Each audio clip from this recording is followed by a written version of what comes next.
You know those numbers you see on the side of German tanks in World War II? Well, those digits aren't just there for decoration. They actually tell a story. Now, for the real crews, these markings were essential for command and control on the battlefield. For us scale modelers, they're the key to getting both accuracy and personality into our builds. In this video, I'm going to decode the numbering system used by German armor in World War II, so you'll know exactly what those digits mean and know how to use them to make your model stand out. Now, before we dive into the specifics, let's consider why this system existed in the first place. And it's not just because of that famous German tendency to organize the hell out of everything. Fast-moving armored formations meant commanders had to know exactly which tank was which, whether to coordinate maneuvers, relay orders, etc.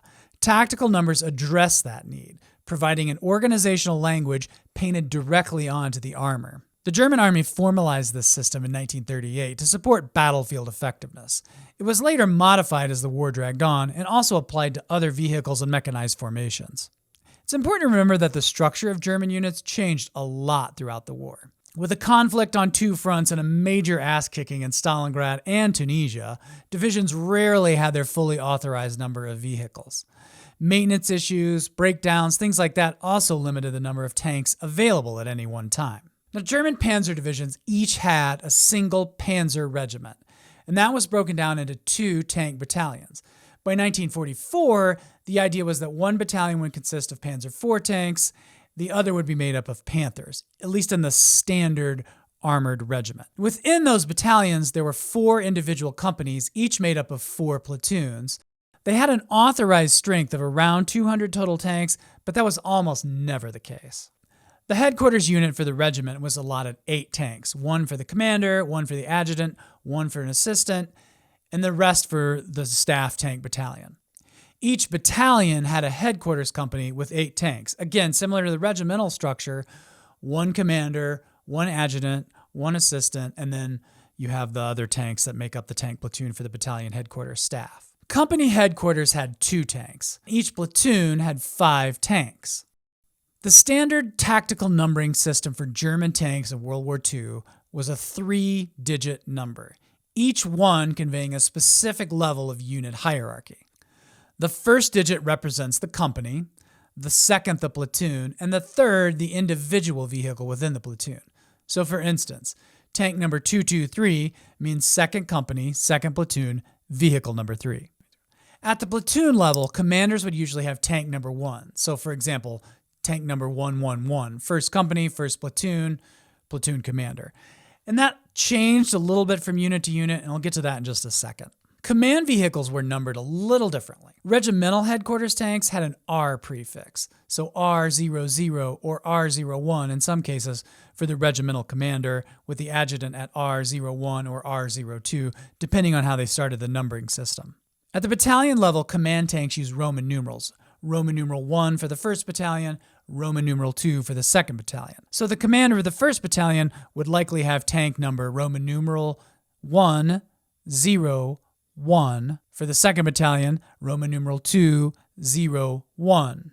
Company headquarters had 2 tanks, and those were typically numbered 100 for the commander, 101 for the adjutant, or sometimes 101 and 102 for the commander and the adjutant, depending on the unit. Needless to say, this very logical system soon became very obvious for the good guys, and the Allied units were able to easily target command tanks.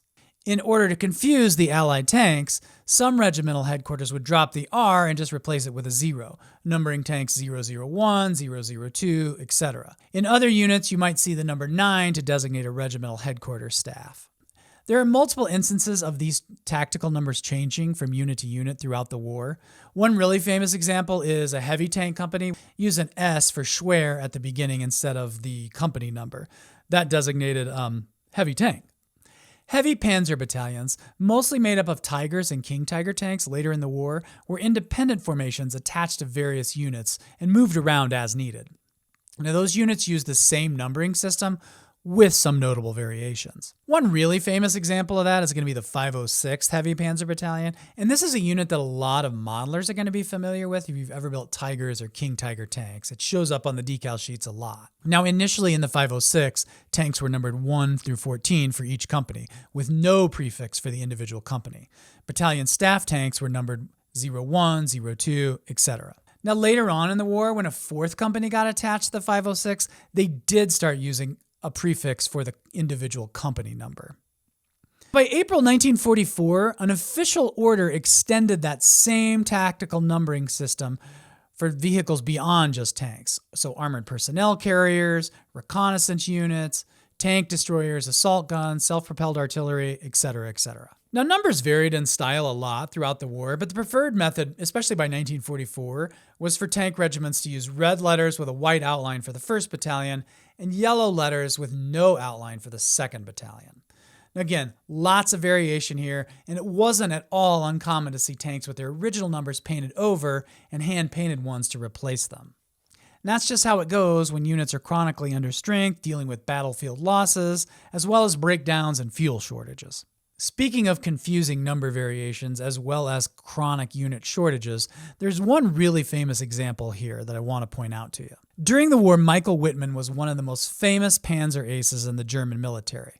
And let's not make the guy into a hero either. He was a dedicated bad guy who joined the Nazi Party in 1936. He gained a reputation with the Western Allies after the big tank battle in Normandy with the British at Villers-Bocage. On August 8, 1944, British and Canadian forces launched Operation Totalize to break through the German front east of the city of Caen. On that same day, the 8th of August, Wittmann was leading a counterattack with 7 Tiger tanks when he was ambushed by British and Canadians, and that's when the Canadians took him out. Now, that day, he just so happened to be riding in tank 007, which he had to borrow from the battalion staff because his usual tank, number 205, was in the shop.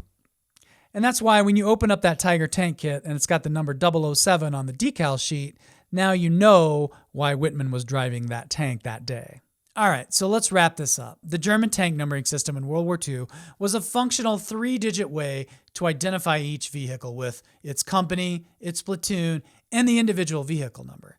It started with the tanks, was later extrapolated to other vehicles, half-tracks, self-propelled guns, artillery, reconnaissance cars, things like that. Understanding this numbering system adds depth to our historical insight and helps us make more accurate model builds, if that's your thing, and it totally doesn't have to be. Now, if you enjoyed this semi-deep dive into World War II minutia, hit that like and subscribe button and let me know in the comments what subject you'd like to explore next. And of course, stay tuned for lots more modeling content.